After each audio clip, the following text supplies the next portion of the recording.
कि पिताजी के नाम राजा चौधरी तो माता के नाम सती तारा है।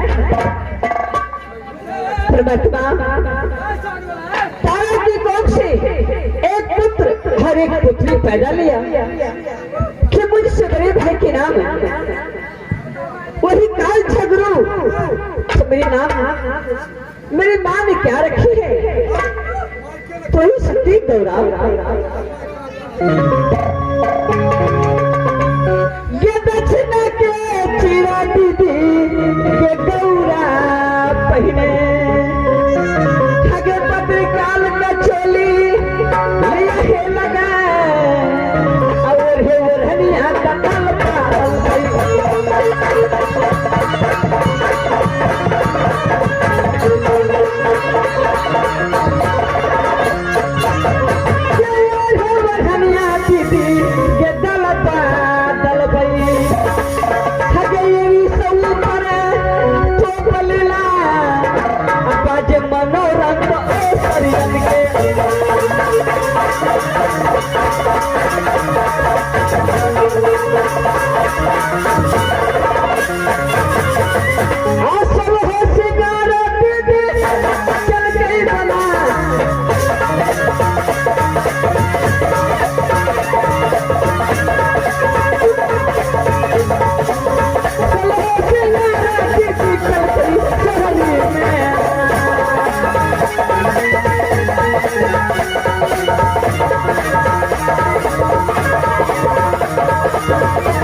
इस वक्त मैं सबसे पहले यहाँ से जाती हूँ अपने फुलवारी में फूल चुन करके माँ दुर्गा को पूजा करूंगी। माँ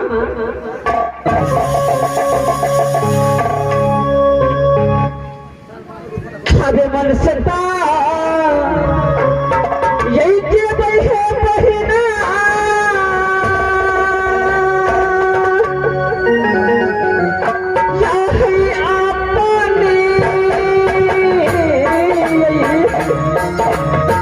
फुलवारी में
अपने फुलवारी में आ चुकी हूँ। सबसे पहले यहाँ से फूल चुन करके माँ दुर्गा को पूजा करने के लिए जाऊंगी। माँ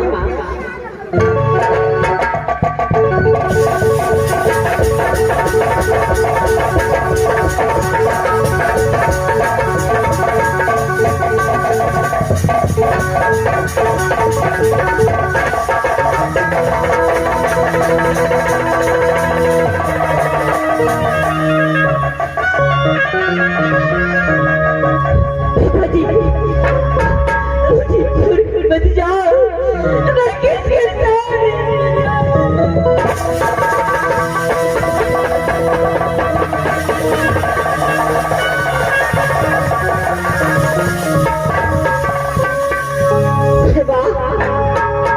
आलस्य, ये तो आलस्य है।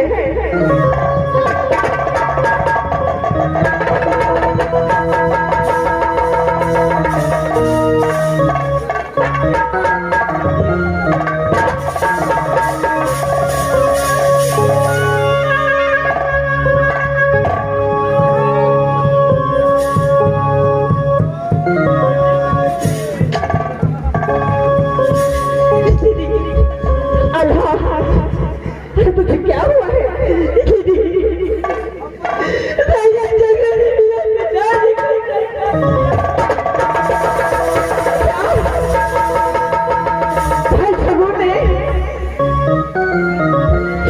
सबसे को सर काट लिया।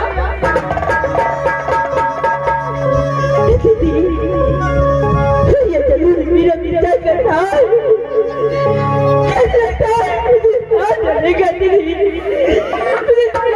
चलो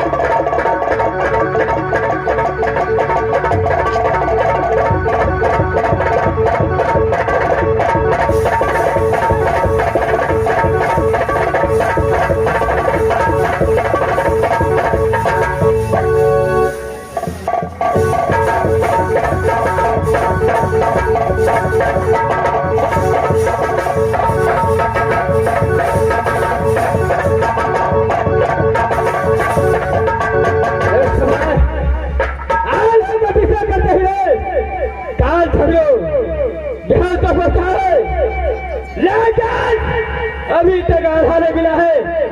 और मैं आल्हा की तलाश करता हूँ। आल्हा कदापि काल छड़ी को हाथों से बच नहीं सकता है। रुक जा।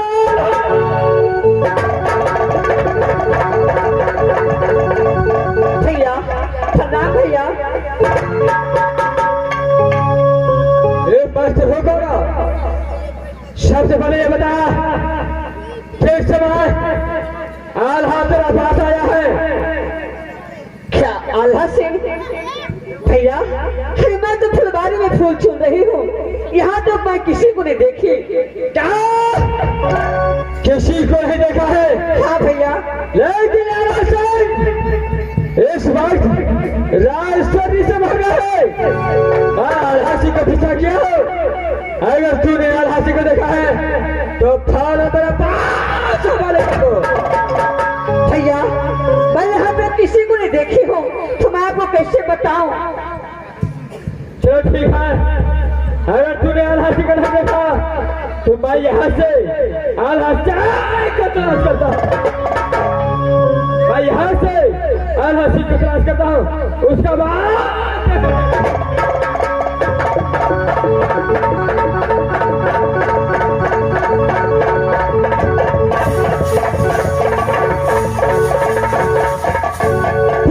मेरे भाई मैं यहाँ से अपनी बात जा रहा हूँ, तुम यहाँ से भाग दो मेरे भाई। दीदी चले जाओ मेरे भाई, चले जाओ। हे माँ दुर्गा आल्हा को रक्षा करना माँ।